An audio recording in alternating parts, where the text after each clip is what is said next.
My name is Dawn Pimentel. I'm 25 years old, and if you ask me what my family means to me, I wouldn't know how to answer. Not anymore. Not after what happened 8 years ago. The day my mother, my father, and even my own twin sister decided I was disposable. But to understand how I got there, you need to know where I came from. I grew up in a family where everyone breathed sports. My dad was a star basketball player in high school. My mom played volleyball. My older sisters were the kind of girls coaches brag about. One played softball, the other ran track. And then there was my twin sister, Carla, fast, loud, charming, always winning trophies.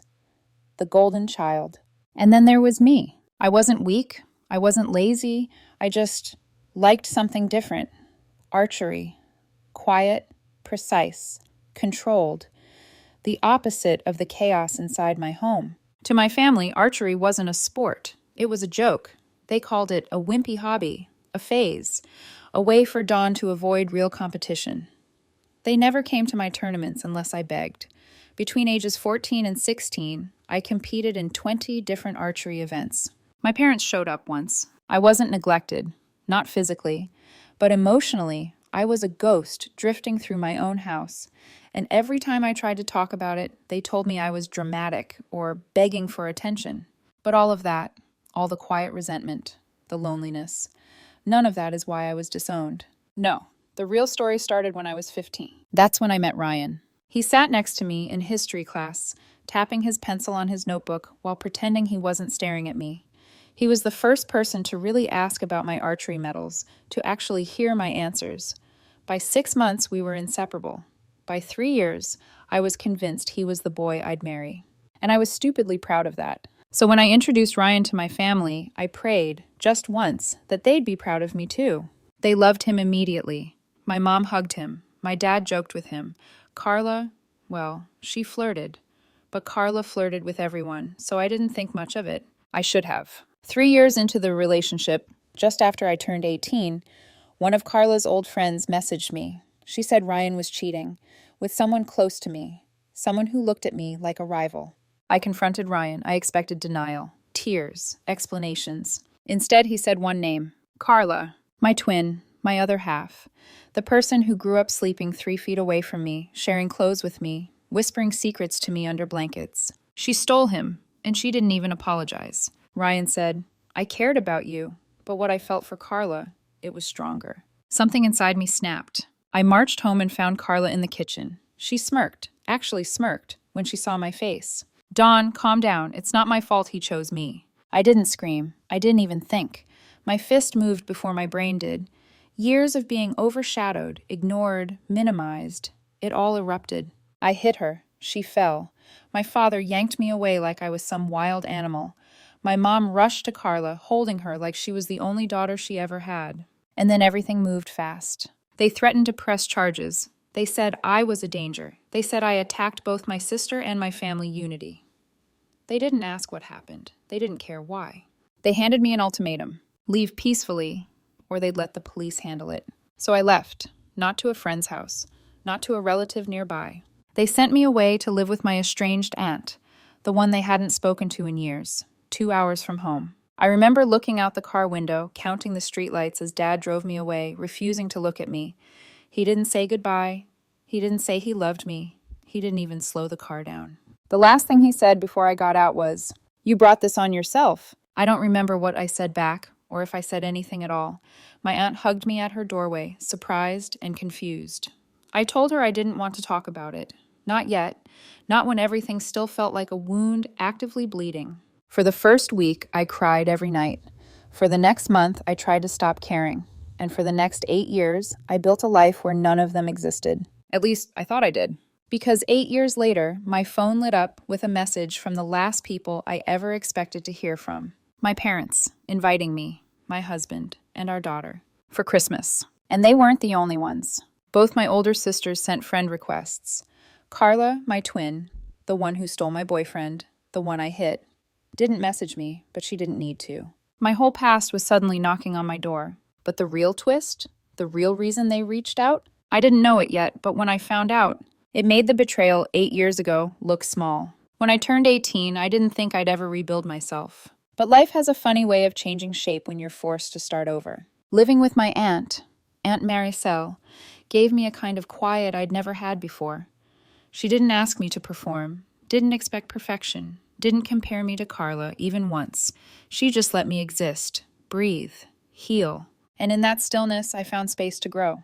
I transferred schools, kept my head down, and poured myself into studying. My aunt cheered at my archery matches. She attended every competition with her ridiculous cowbell, embarrassing me in the best possible way.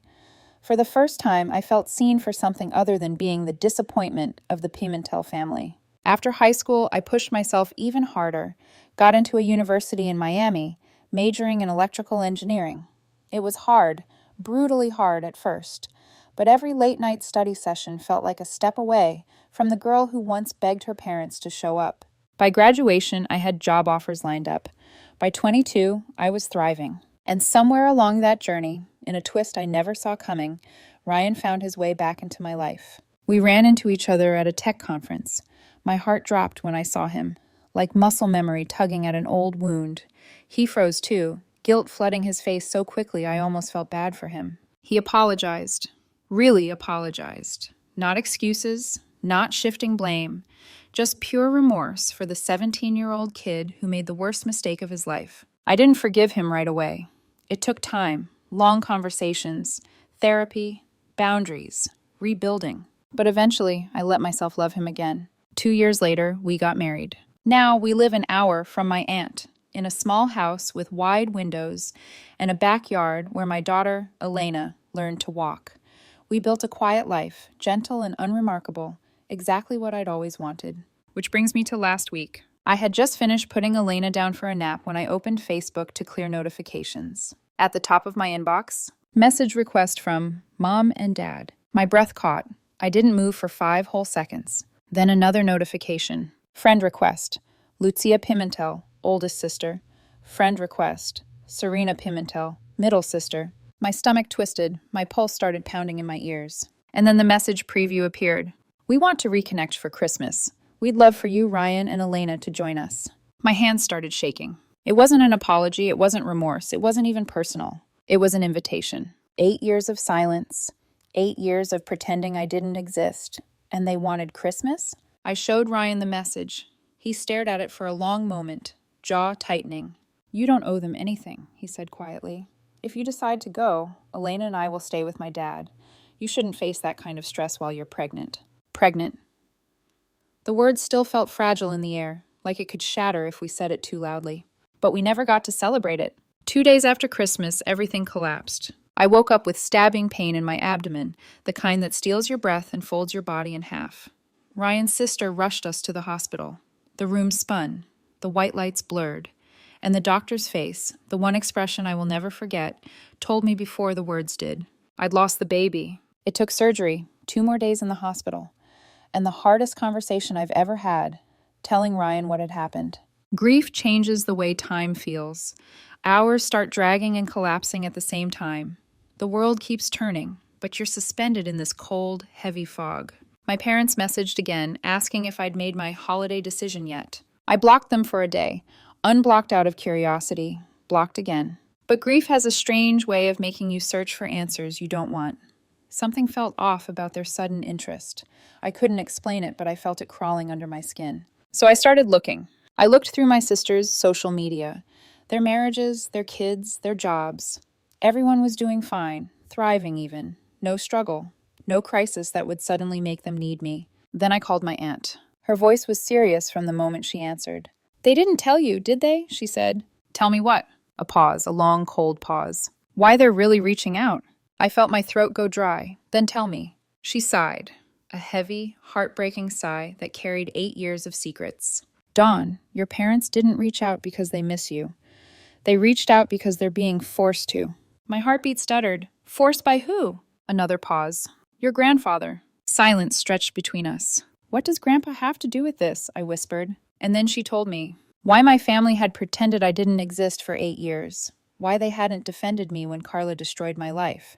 Why they were suddenly crawling back now. And the truth made the betrayal 8 years ago look small. Dawn, your grandfather threatened to cut the entire family out of his will unless they apologized to you and invited you to Christmas. I didn't breathe, couldn't breathe. My aunt's voice kept going, but everything in my chest tightened like a fist around my ribs. What? I barely recognized my own voice. Your grandpa has been asking about you, she said softly, for over a month now. When he found out your parents hadn't spoken to you in 8 years, he demanded answers. Real answers. I sat on the edge of the bed, gripping the blanket. What did they tell him? I whispered. My aunt hesitated, and then the world tilted. Dawn, they lied about you. All of them. Lied how? They told your grandfather you cheated on Ryan. They said you were caught with one of your own friends. They said Carla walked in on you, that you attacked her to cover it up, and that your older sister tried to stop you, and you assaulted her too. I felt heat crawl up my back, cold and burning at the same time. My family didn't just throw me away. They rewrote the story, turned me into the villain so they could protect Carla, their precious golden girl. That's ridiculous, I whispered. None of that is true. None of it. I know, my aunt said. I told your grandfather everything. The real version. What Carla did, what Ryan admitted, why you snapped, why they sent you away. My eyes burned. My hands wouldn't stop shaking. What did he say? He was shocked, angry. He admitted he always thought Carla was the innocent one. He believed your parents without question all these years. I felt something inside me crack, slow and painful. My own family painted me as a monster to hide Carla's betrayal, and they'd rather erase me than admit she was capable of anything. My aunt wasn't finished. And when your grandfather confronted them, he told your parents and sisters that unless they apologized and brought you home for Christmas, he'd remove them from his will, completely. So that's why, I whispered, that's why they suddenly want me. For money, she said. Not love, not reconciliation, money. Everything in me went cold. 8 years. 8 years of silence. 8 years of pretending I didn't exist. All because my grandfather's approval meant more to them than my life. I felt sick. My aunt wasn't done. There's something else, she said. Your grandfather asked for your phone number. They refused to give it. I didn't. Even now, he doesn't know how to reach you. I let out a shaky exhale. A part of me was furious. Another part was numb. Another part, the part still bleeding over the miscarriage, just wanted to sleep for a year. Dawn, my aunt said gently, you don't deserve this. None of it. You never did. I closed my eyes. My throat tightened. My heart pulled itself in 2 directions. Anger and something deeper, something exhausted and bruised. Do I talk to him? I finally asked. Grandpa? I don't know, she admitted, but he wants to talk to you, and, Dawn, he thinks he owes you. I didn't respond. I couldn't. Later that night, my phone rang. Unknown number. I stared at it for a long moment before answering. Hello? A shaky but familiar voice came through the speaker. Dawn, my dear, I'm so sorry. My breath caught. Grandpa? I had no idea, he whispered. I believed them. I believed everything, and I am ashamed. The apology hit me harder than I expected, not because it fixed anything, but because it came from the one person I never blamed. He talked for 30 minutes, about regret, about missing my milestones, about wanting to make amends while he still could. Then he said it. I've rewritten my will. You're included now, and your parents, well, they won't be happy. I clenched my jaw. I don't want their money, I said quietly. No, he replied, but you deserve what was denied to you because of lies. And for a moment, a short, trembling moment, I thought maybe things could heal, slowly, carefully. But then he kept talking. I am disappointed, though, he said gently, that your daughter doesn't carry the Pimentel name. Legacy matters, my girl. My stomach turned. My grief sharpened into something fierce. Legacy? I snapped. After everything they did to me? After believing lies about your own granddaughter? You want to talk about legacy? He fell silent. You don't get to question how I name my child, I said, voice breaking. You don't get to have opinions about her when you didn't care enough to know the truth about me. Dawn! No, you had 8 years to ask questions. You chose not to. I hung up. And for a long time, I stared at the wall, my breathing loud in the quiet room. Then I blocked his number. I thought that was the end of it. I thought I could finally close the door. But 3 days later, an unknown caller appeared on my work phone. And this time, it was Grandpa again. Not apologizing, not justifying, warning me. Your family knows they're being cut from the will. They're furious, and they are coming for you. When I answered the call, my grandfather didn't waste a second. Dawn, listen to me, he said, voice trembling but urgent. Your parents know. Your sisters know. Carla knows. Someone in the family leaked the changes to my will. My pulse spiked. Of course they did. 8 years of silence. 8 years of pretending I didn't exist. And the moment they sensed the money slipping away, they exploded. What do they want? I asked quietly. They're blaming you, he said. All of them. I almost laughed, a bitter, humorless sound. The story of my life. But don't worry, he continued, his voice gaining heat. I told them exactly why I made the change. I read them the truth.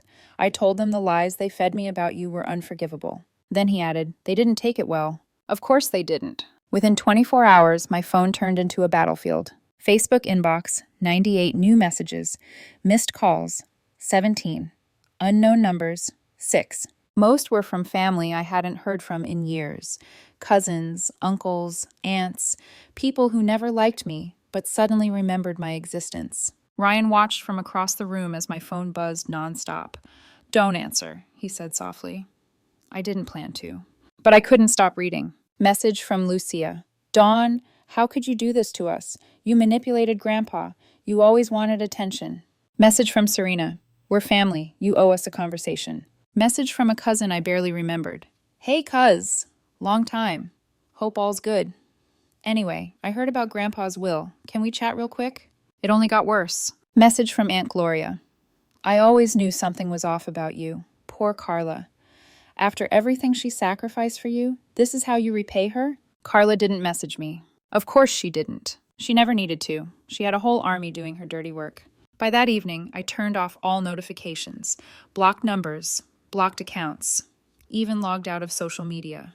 But the next morning, 3 knocks came at my front door. Not pounding, not aggressive, worse. Soft, cautious, familiar. Ryan touched my arm. Stay here. He opened the door only a crack. Standing on the porch, my older sister Serena. Her face looked tired, drained, but her eyes, cold and sharp as always, scanned the inside of our home like she was assessing property. We need to talk to Dawn, she said. You need to leave, Ryan replied. She ignored him completely. Dawn, she called, voice rising. We deserve a conversation. I stepped into view, but I didn't open the door wider. What do you want? Her lips twitched like she wanted to cry but didn't know how. You ruined everything, she whispered.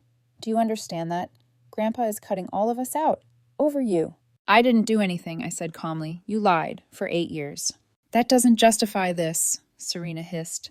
Legacy money isn't supposed to go to someone whose child doesn't even carry the family name. Ah, there it was. The real anger. Not over lies, not over betrayal, not over what Carla did. Over a surname. I'm not discussing this, I said, stepping back. She shoved her hand in the doorframe. Dawn, please. Ryan closed the door with more force than usual, and her hand jerked out just in time. We stood there, both shaking, listening as her footsteps faded down the walkway. That was the moment I realized. This was far from over. Because desperate people do desperate things.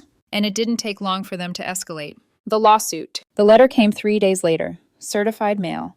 Thick envelope. Our names printed in bold. Ryan looked at me. I already knew. A lawsuit. I opened it slowly. My hands trembled. They were suing us on 2 fronts. Claiming I was unfit to inherit because my children would not carry the Pimentel surname. Accusing me of breaking family lineage. Claiming Grandpa was mentally incompetent when he wrote the will, and that I manipulated him during a vulnerable moment. The lies stunned me, even after everything. But the one that broke me, they accused me of isolating Grandpa from the family. A man they hadn't visited in months. A man they had abandoned unless money was involved. I didn't cry. I didn't scream. I just sat there as the weight of it all pressed down, heavier than anything I had felt since the miscarriage. Ryan sat beside me, squeezing my hand. We'll fight this, he said. Grandpa called minutes later, furious, breath shaking. They think they can bully you, he growled. They think they can bully me. I will not allow it.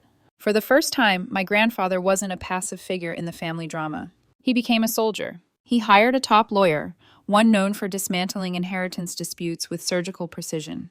He gathered medical documents proving his mental competency. He collected testimonies from friends, neighbors, doctors.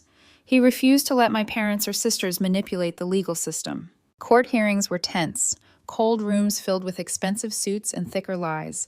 But Grandpa was a storm. A calm, dangerous storm who looked the judge in the eye and said, "My granddaughter has more integrity than the rest of them combined."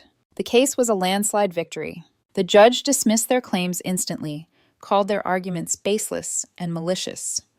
ordered my family to pay all legal fees, mine and Grandpa's. It should have ended there, but toxic families don't accept defeat. The day after the ruling, they showed up again, crying, begging, swearing they missed me, that Carla was sorry, that we should rebuild things. I didn't say a word. I simply closed the door and locked it. My grandfather called that night, voice tired but proud. "You did well," he said. "You stood your ground." But there was something else in his tone, something hollow, something final. "Dawn," he whispered, "I'm not feeling well. I think my time might be shorter than we hoped." And just like that, everything inside me froze. Again. My grandfather's decline happened faster than anyone expected. 1 week after he told me he wasn't feeling well, he was hospitalized. 2 weeks later, he passed away. The news hit me hard, harder than I thought it would. Maybe because he was the only one who bothered to try. Maybe because he was the only blood relative who ever apologized. Or maybe because he represented something I'd never had, an adult who regretted not protecting me sooner. The funeral was small, quiet, no theatrics, no grand gestures. My parents and sisters were there, but they stayed far on the opposite side of the room, whispering to each other and glaring like I'd personally dug the grave. Ryan held my hand through the entire service. My aunt cried openly. Elena tugged on my sleeve and whispered, "Mama sad?" I kissed her forehead. "Just remembering someone important," I said. That night, after everyone had left, the executor of my grandfather's estate handed me a sealed envelope. My name was written on the front in his familiar, precise handwriting. From your Lolo Miguel, grandfather. I waited until I got home to open it. Inside was a 3-page handwritten letter, every word deliberate, steady, and soft in a way he'd never spoken aloud. He apologized for believing lies about me, for trusting my parents blindly, for not questioning the family narrative sooner, for failing me when I needed him most, for letting 8 years pass without hearing my side. He wrote that he admired me, that I lived with strength he wished he'd had, that he regretted not knowing Ryan sooner or holding Elena while he still had the strength to lift her. Then came the lines that made my hands shake. "I leave my estate to you, not because of obligation, but because you are the only Pimentel who carries integrity. Not the name, the integrity. Spend it however brings you peace." I cried until the ink blurred, until Ryan wrapped his arms around me and whispered, "He meant every word." But peace was something my family would never allow. The will reading and the explosion. 3 days later, the official reading took place. My family showed up dressed like they were attending a royal ceremony. Designer clothes, expensive jewelry, forced solemnity. Carla wore white, as if she were the grieving widow of an empire. When the lawyer announced the inheritance, which totaled between $2 to $3 million in assets, the room went silent. Dead silent. Then the bomb dropped. He left everything to me. Everything. The Pimentels erupted. My mother gasped like she'd been stabbed. My father slammed his fist on the table. Lucia broke into hysterical tears. Serena stood up, shouting about bloodline and tradition and ungrateful children. Carla just stared at me. Her face didn't move, her expression blank, terrifyingly blank. I didn't flinch, I didn't even blink. The lawyer continued reading. "And to my granddaughter Dawn, I leave this inheritance free from obligation. She owes the family nothing." If my sisters had been furious before, this sent them into hysteria. Lucia lunged toward me, pointing accusingly. "You did something! You tricked him! You manipulated him when he was sick!" Serena chimed in, her voice cracking. "You think you deserve this? After everything you did to this family?" I stood calm as ice. "I didn't lie for 8 years," I said. "I didn't destroy anyone's relationship. I didn't rewrite history. You all did that." Carla finally spoke, quiet but so venomous.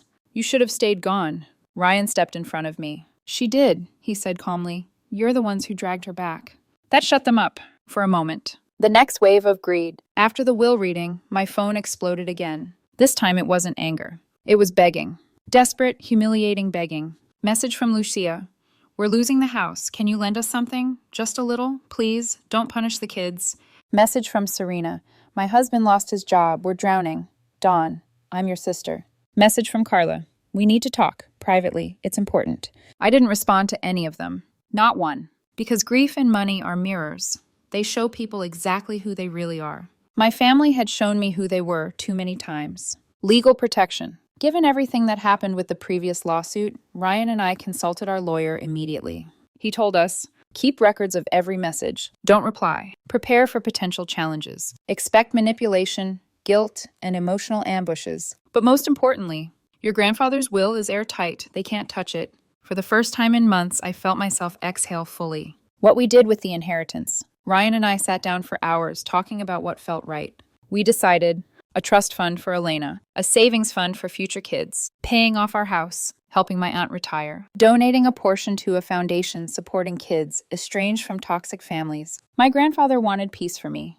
This was the closest thing to honoring that wish. The final shut door. Last week, I boxed up the last of my childhood belongings. Old school medals, notebooks, a photo of me and Carla when we were still little girls wearing matching dresses. I held the picture for a long time, studied the innocence, the closeness, before the world taught us our roles. Then I burned it, watched it curl into ash, watched my past turn to smoke, watched every lie, every betrayal dissolve into the air. Ryan wrapped his arms around me. "You're free now," he whispered. And for the first time in my entire life, I believed him.